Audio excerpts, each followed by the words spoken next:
As previously we talked about how the earth rely upon the water and water upon wind. from here, we can then also understand the 5 skandhas and 12 ayatanas and 18 dhatus are all relying on the karma and afflictions, the karma such as the good karma, bad karma, and neutral karma, as well as the afflictions. And how about and what are the karmas and afflictions rely upon? The karmas and afflictions rely upon the improper conceptual activities. So what is improper conceptual activity then? Improper conceptual activities are the kind of thoughts that are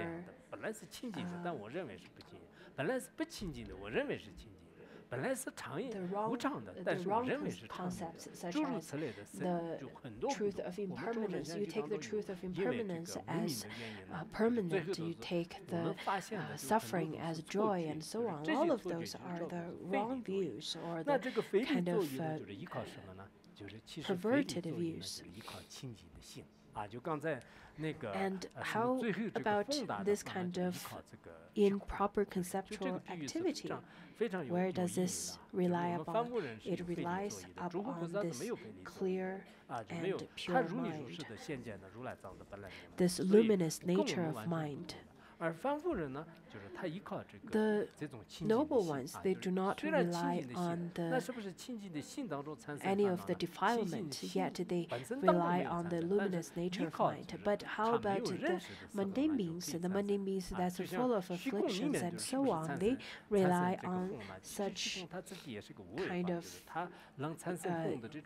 kind of improper conceptual activity. But the improper conceptual activity rely upon this luminous nature of mind as well. This luminous nature of mind is not based on any of these adventitious phenomena. It is clear, it is pure, and it is unchanging, it is uncreated. The nature of mind does not abide on anything,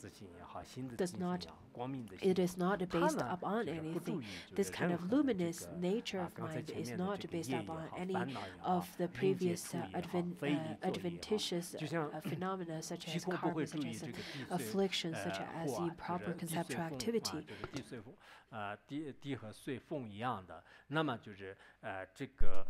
Just like how space is not based on earth, fire, or water, the luminous mind is not based upon the improper conceptual mind or the karma or affliction. It is the same thing. I think lots of people do not understand how mind relates to Buddha Dharma, Buddha nature.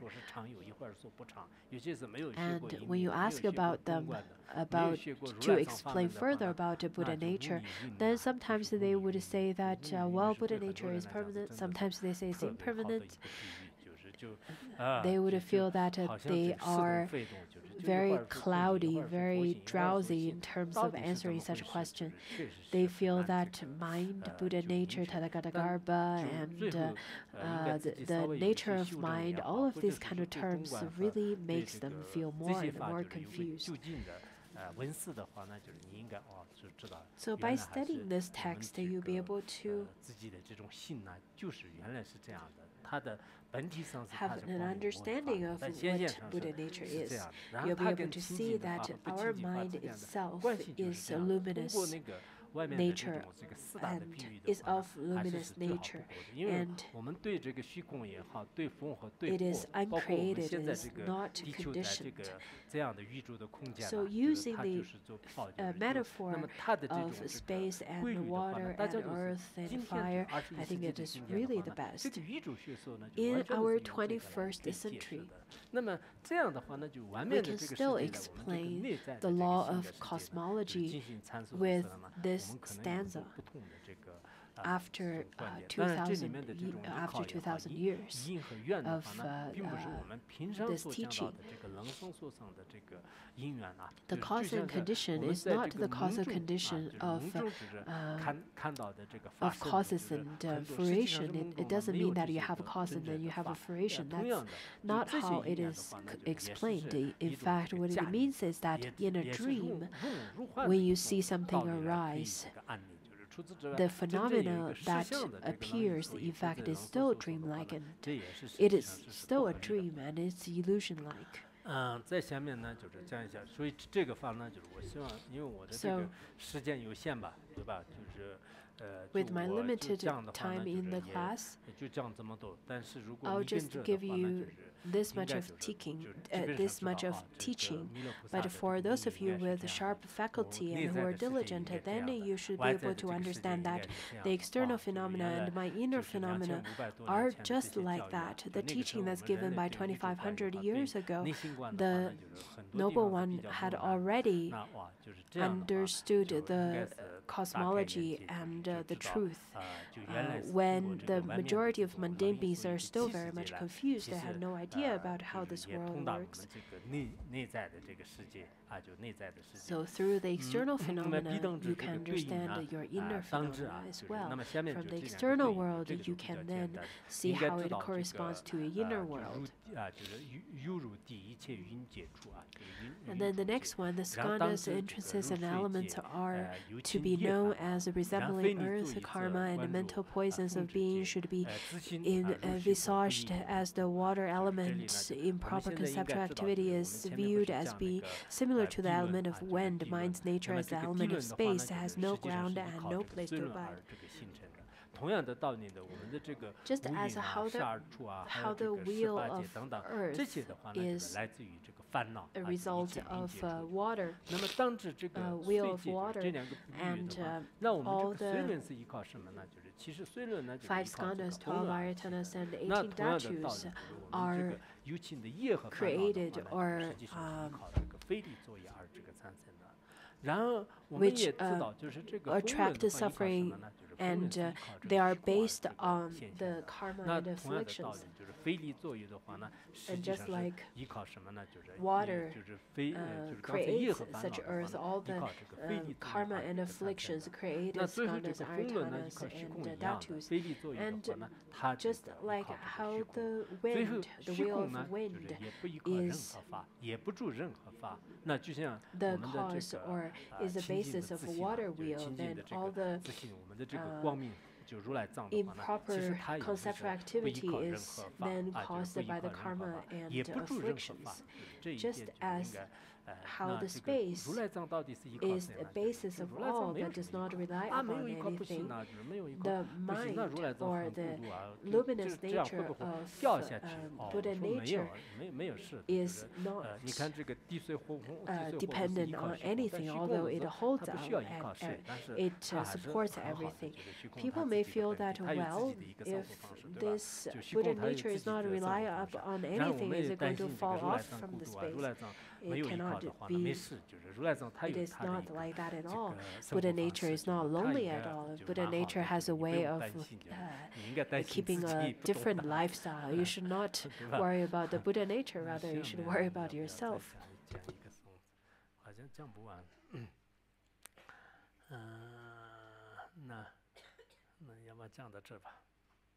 Maybe we should stop here today because we can finish in the next stanza.